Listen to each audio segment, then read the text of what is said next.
Welcome, everybody, to the HSEL Fall Majors CECC activation. My Team goodness. came right in. They got right to business. They loaded in the lobby and they full sended it right through. And Copiague High School out of Copiague, New York, gets the first goal of the series here over TD Christian out of Woodbridge, Ontario. They are out of Woodbridge, Ontario. They are the, what is their team name? The Falcons. The Falcons. Got a bunch of birds playing out here today, but so far it's been the Copiague Eagles soaring far and above. I mean, 2-0 already. I mean, they started early. Clearly, they were antsy to get in on the action, and the Eagles already putting themselves up over their opponents. And, TD Christian looking to get themselves in the game. Well, you love to see it. I mean, Yeah. right out the gate. Literally. 2 goals. It was just a little over 30 seconds or 40 seconds in. And I tell you what, this is exactly what we need to see. Some high-flying action here for our fall activation. This is the fall major for the High School Esports League. You guys might recognize me from that, as we have a hat-trick lead now for Copiague. They said, you know what, we waited long enough. We were raring to go, and they are just coming out with fire in their eyes.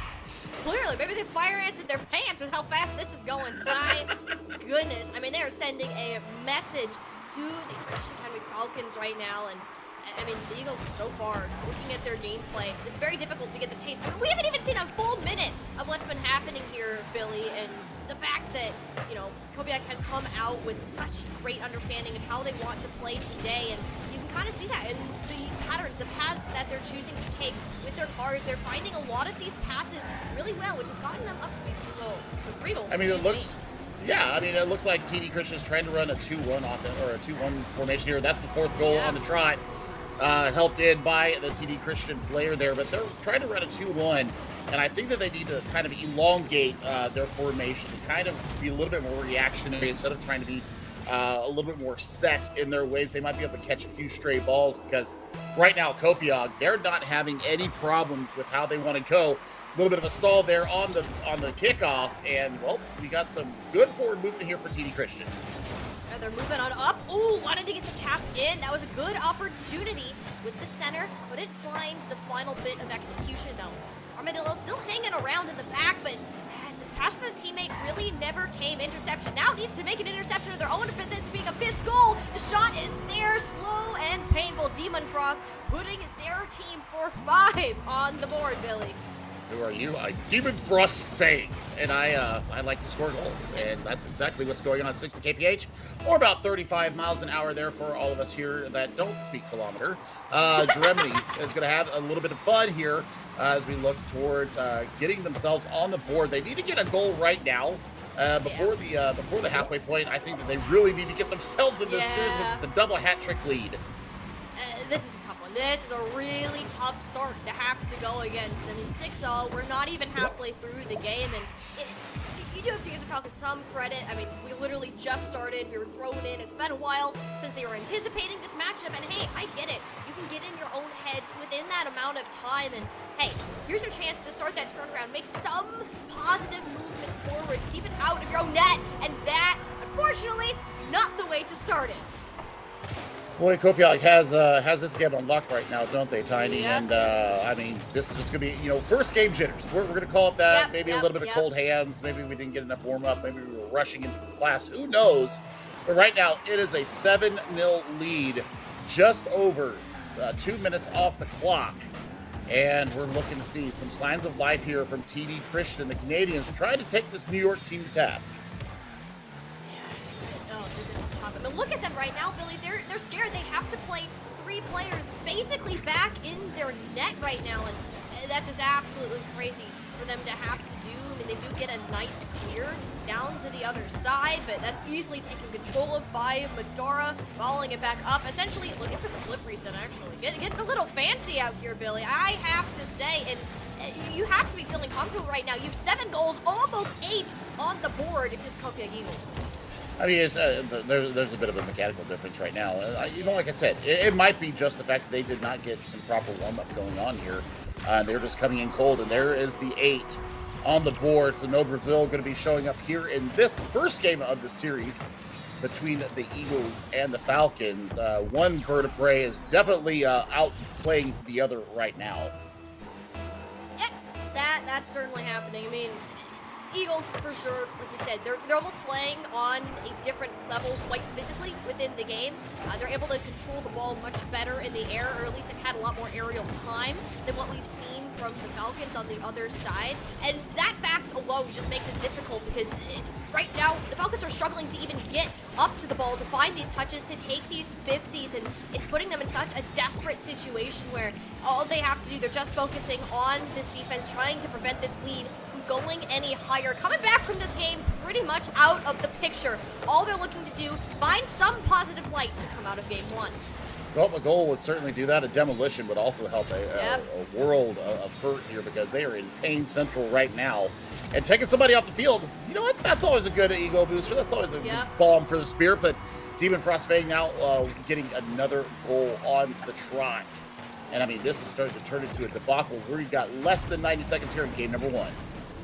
Yeah, this one is slipping farther and farther away from the Falcons. But, like you said before, Billy, could be first game jitters. You know, you're getting used to just this environment of competing. And hey, sometimes being on stream can be a little scary in its own right. So, hey, still time left in this game to make something happen right now. If you're the Falcons, you would ideally not like to end on the note of going down 0-9. At least get some sort of clear, some sort of save, which they're still yet to find here as we hit that final minute mark. Well, we'll see. I mean, a little bit more signs of life here. Once again, coming out of TD Christian. I mean, these students, they got a full workload. They got to be at school. They've got, exams. I mean, we're coming up on, midterms. Oh, man, lots to deal with. And then you've got to compete here on the highest level of a competition here for these high school students. And man, I couldn't have done it. Back in my day, well, I don't know. I don't think I could have done it. Hey, I can relate a little bit more to that, being slightly closer to the high school days than you, Billy. But, I mean, even then, This is not an easy thing for them to accomplish, to come out here to compete. I mean, this is so stressful in the game of Rocket League. I mean, this game is getting quite physical. We don't see the demolitions, but they are trying their absolute darndest to make something happen here. But in just the case of the Eagles, they're taking it to the double digits, continuing to send that message through game one and proving all the practice that they put in today. You know what I'm really noticing right now is that Madara, the third man, is such a goat when they're coming to these little soft touches, setting up their players in front of them. That's absolutely fantastic work out of the third man. And that's the thing, though, because this isn't just a solo game, which is probably the most impressive thing that we've seen so far as this game timer ticks down. Copiag Eagles coming out on top, just showcasing their high levels of mechanical prowess. I mean, just looking at the stats here, I mean, we nearly had 1,000 points on the scoreboard for Demon Frost Fang. 5 goals, 4 for Wagner Goated. I mean, that's just crazy from this team. You can tell that they've been putting in the work this game, and hey, they want to keep it up moving forwards. I mean, jeez Louise, that's a high score there.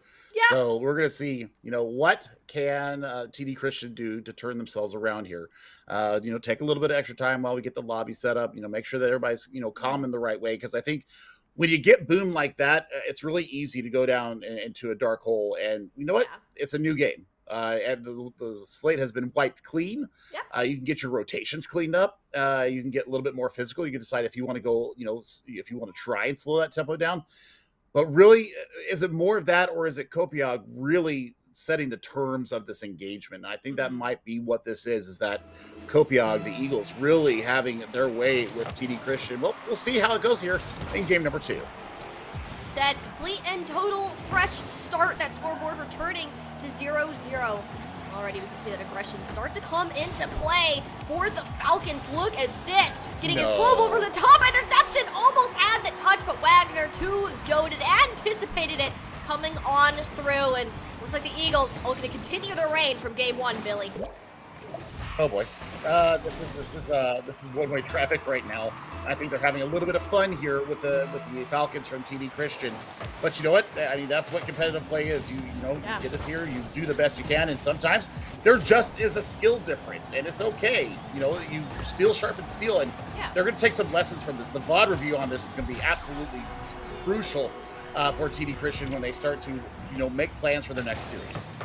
And like that's the thing though. It's like you win some, you lose some, and especially at the level that they're competing at, a lot of these high schoolers, this is some of the first esports competition that they are going to have moving forward. This sets the groundwork for any future ideas that they take moving forwards, whether that is collegiate, whether they move up onto different teams, or just continue competing as a high school. And this is all where these foundations are sort of set, and some teams are able to click more than others. Some of them have been there longer than others, which seems to be the case, at least for our Copiag Eagles today. They're going to get their third in under the first minute.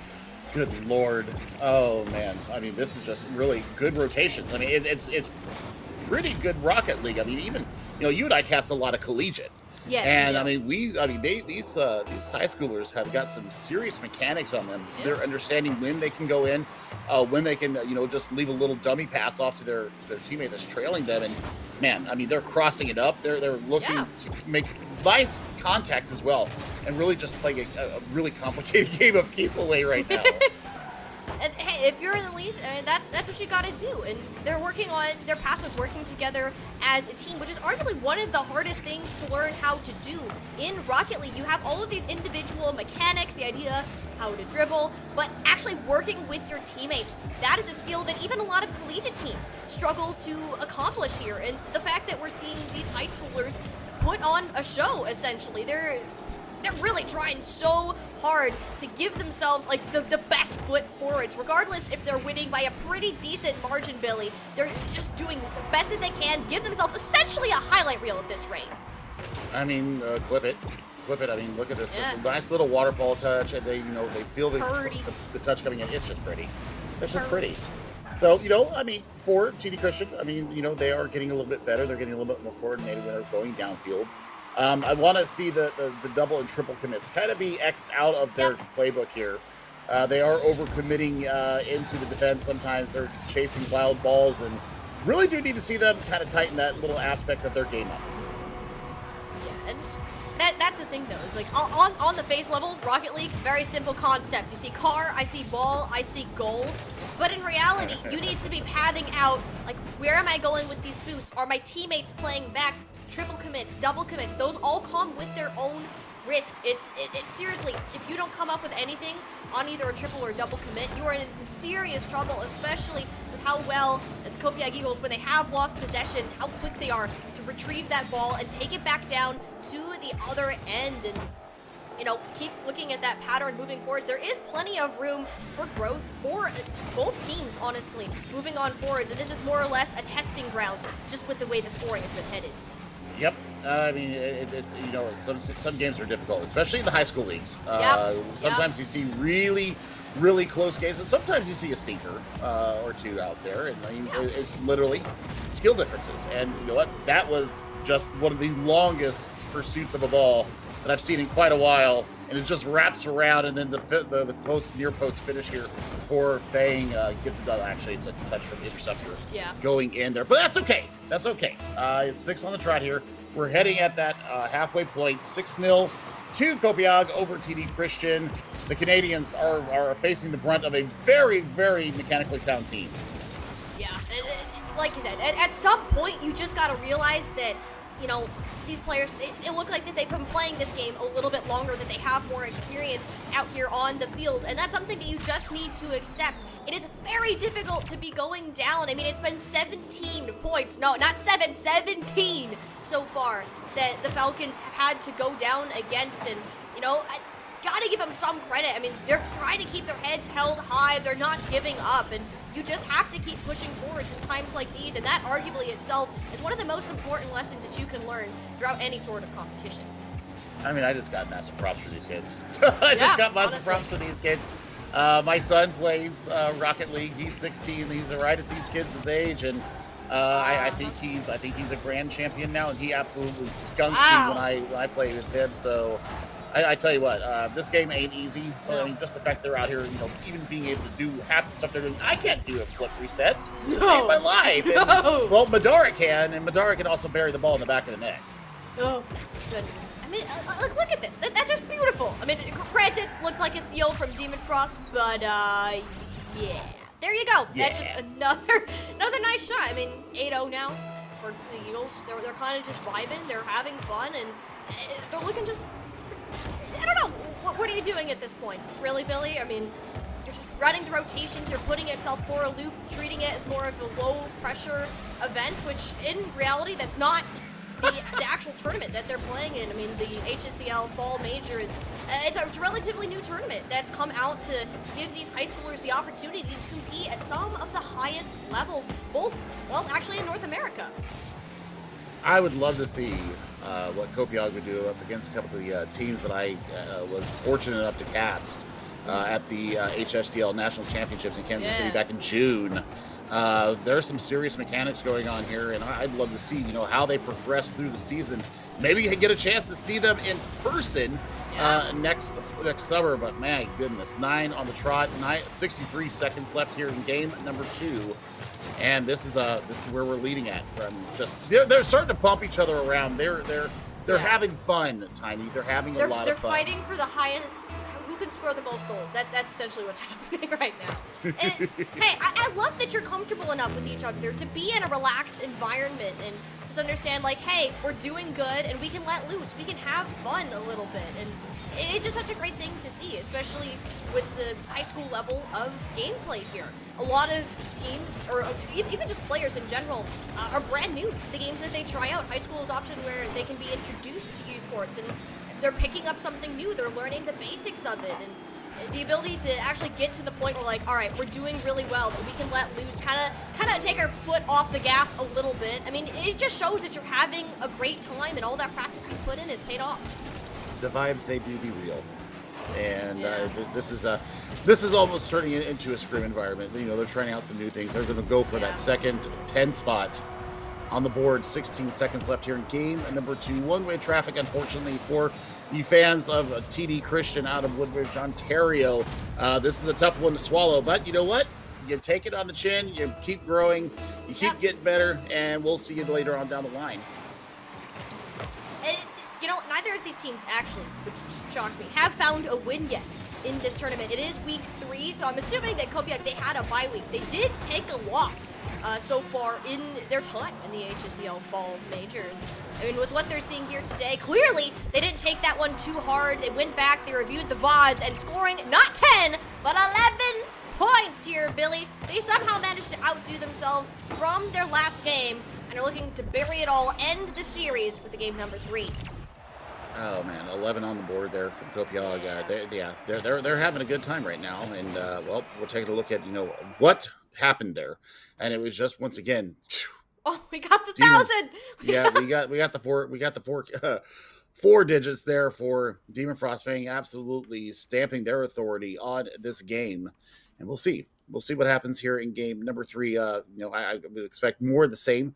But for TD Falcons, I'm just looking at what they need to do. I just think they need to clean it up just a little bit and get themselves, keep the positive vibes going. That was something that I saw when teams were, getting a little bit down on themselves. You can see one vocal leader on a team can really turn the mental around. I love seeing that in the high school, not only, in Rocket League, but also in Valorant. We saw, the Valorant kids, those were a lot of fun to watch them, be able to boost each other up in the middle of a long series.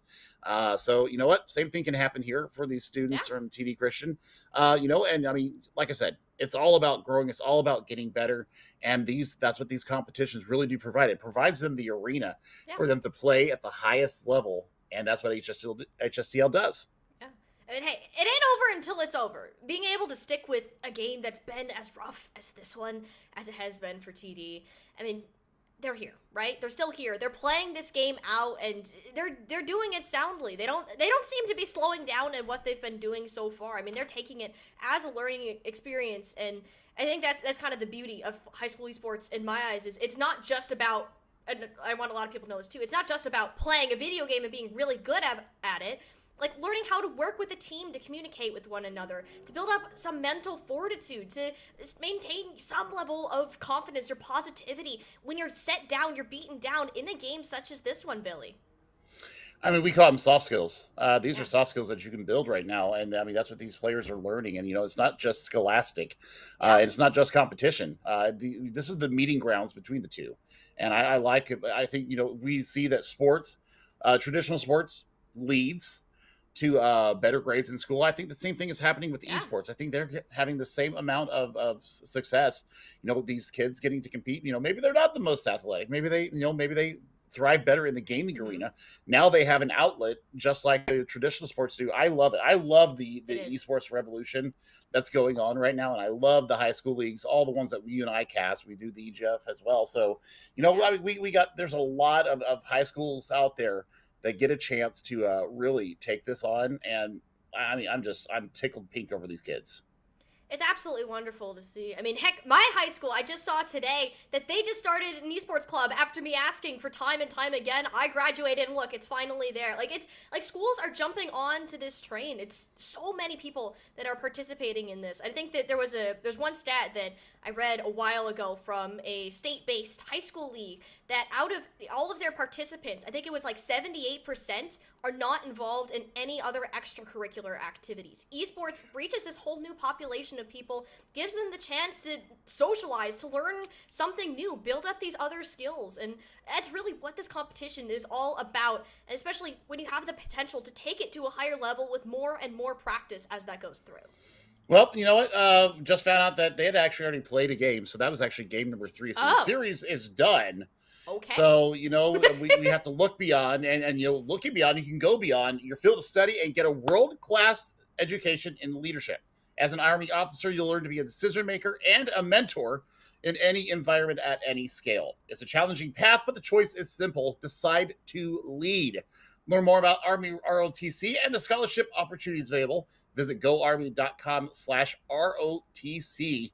And Tiny, that's going to do it for us here at the HSEL for week number 3. It's a 3-0 win to Copiag and TD Christian. They've got some work to do, but I think, if they go into the VOD reviews, they take a good look at it. I want to see them get a win in the column. For sure. Still, plenty of time left in this season for them to compete, and we look forward to seeing their improvements later down on the line. It's a pleasure to be on here with you, Billy, and of course, thank you to Esports U for putting on this broadcast today. That's all that's here for us, but make sure to stay tuned. We have some more games coming up later today. So, in the meantime, we'll see you in just a bit.